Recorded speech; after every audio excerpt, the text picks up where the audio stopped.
Just a little update from me before we get into this video. The last 2 weeks, I've literally been as ill as I have been since the dreaded C19. Yeah, the past 2 weeks have just sucked. Like, the last week was probably the worst. I took the whole week off work. I physically couldn't do anything. I was just every day I was just coping with being ill and taking medicine and all sorts. But we're back this week, back to work, which I'm super excited about.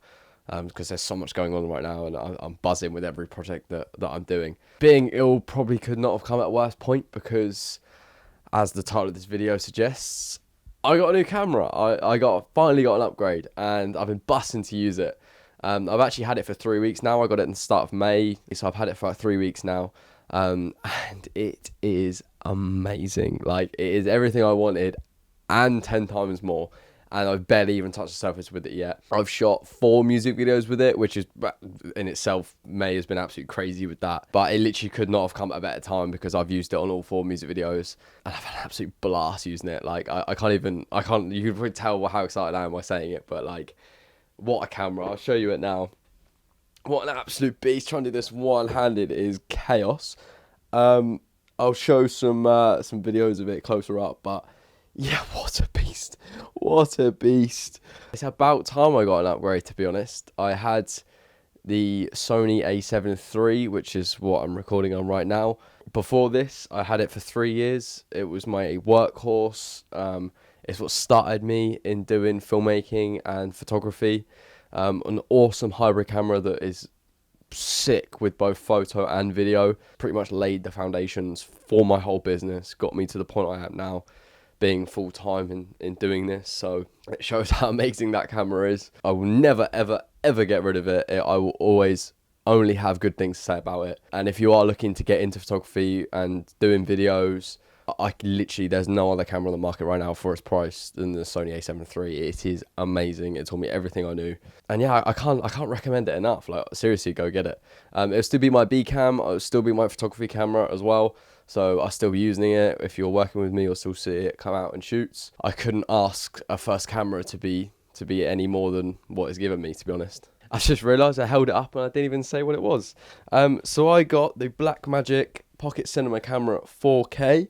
And I can't really use this video. I don't know, I'm holding it up. I'm just going to rest against my leg. It's so heavy. So in this video, I just really wanted to talk about like my decision in getting the Blackmagic 4K, and what swayed me towards this model of Blackmagic and not any other cinema camera as of right now. The main reason that I actually decided to upgrade, after me saying how amazing the Sony A7 III is, the main reason I wanted to upgrade was because now I'm taking on projects that have bigger budgets, higher end clients, and me personally wanting the video to look better, like go up a level with the color grading and how the image looks with the dynamic range. And unfortunately, the Sony A7 III only has 8-bit, which I can only push those colors a certain distance for what the look I wanted. So that was really the main reason that I wanted to upgrade, was purely for color grading and getting that higher dynamic range. By the way, I just want to say I'm a camera geek, but I'm not like a superior camera geek who knows everything about every single camera. So please do your own research and see what fits you best. But yeah, for my scenario, it's probably a good way in. The reason why I chose the Blackmagic 4K is because of its price. It was unbelievably cheap for what you can get out of this camera. It is incredible, like utterly incredible, and I'm so blown away with the camera's output already. I've only been using it for 3 weeks, and I'm so excited to put it into all different scenarios and see how it copes with different environments. And obviously with the Blackmagic 4K, it comes with Blackmagic RAW and is 12-bit. So that's 4 bits above what the Sony A7 III is. And my word, you can tell the difference. Like, it is huge. I can push this B-raw footage so much, and can play with the colors an unbelievable amount. It's exactly the look that I want to get across, and I enjoy filming and producing. And the Blackmagic just has such like a nice buttery image that is incomparable to any other camera on the market at the minute. The price point was an unbelievable yes. Luckily for me, and I suppose the downside to the Blackmagics is its battery life. If you had nothing else on it, and you just use the camera, you're probably getting about 35-40 minutes out of it if you're lucky. But luckily for me, I had already rigged out my A7 III, so a lot of the stuff that I had in my old rig I've carried over. So a little bit about what I've got on there at the minute. I've got a right side handle. I've got a left handle that I had with my Sony A7 III. Got a V-mount battery with the converter. I've got the rails on the bottom. Road mic that I'm using right now that normally goes on the right hand side. I have a follow focus wheel with the 18-35 Sigma lens, which I had to pick up because I didn't own any EF mount lenses, because obviously I've always been a Sony guy, so I had to pick up that one, which was actually fairly cheap for what it is. It's an 18-35 f1.8, so it pretty much covers all angles which I need right now. And obviously you got the standard Pro Mist and ND filter on the front.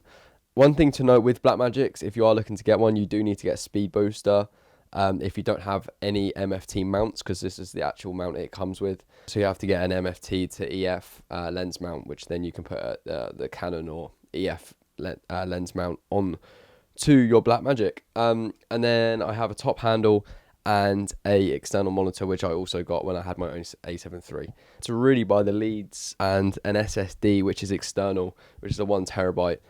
There was a 500 megabyte one, but it was blue, and I think that would have made the rig look a bit meh. So I got the just spent the extra and got the 1 terabyte SSD. But yeah, that is kind of what I'm rolling with it. Yeah, the big learning curve for me jumping to this camera was the fact it has no autofocus, which to a lot of people that'd be a big no. To me, I was already kind of bedding myself into that because I knew I was going to get a cinema camera, and a lot of cinema cameras are only manual focus.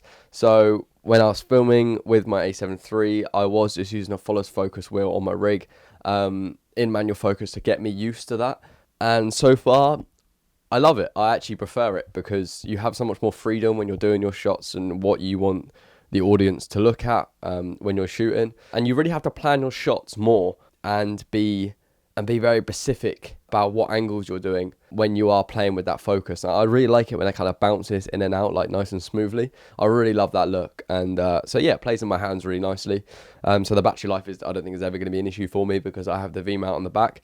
Obviously, it is fairly heavy, but when you are going handheld, you want it to be heavy because you want to have more weight when you're moving around, so there's no like extreme jitter. So overall, it's an absolute no-brainer for me to pick up this camera. It had everything I wanted in terms of image quality, the look that I wanted to get, the flexibility in color grading, the 12-bit, the B-RAW, and for the price point of it being so cheap for a cinema camera, it was just a massive yes for me. Like, and I can't emphasize that enough. How much I'm so glad I've picked up this camera even in the projects I've done. So I shot this little sequence when I got the camera 3 weeks ago. I didn't actually have my lens at the time that I ordered. I had like a cheap 50mm lens that I had from my 800D days back in the college days, and I just chucked that on there. I had about 20 minutes left of battery life, and I just took some shots of my local beach and just played with the colours. So I will leave you with that. Hopefully you've all had a good week, had a better week than me, not being ill, but we're on the up now. But yeah, I'll leave you with that, and I'll see you soon.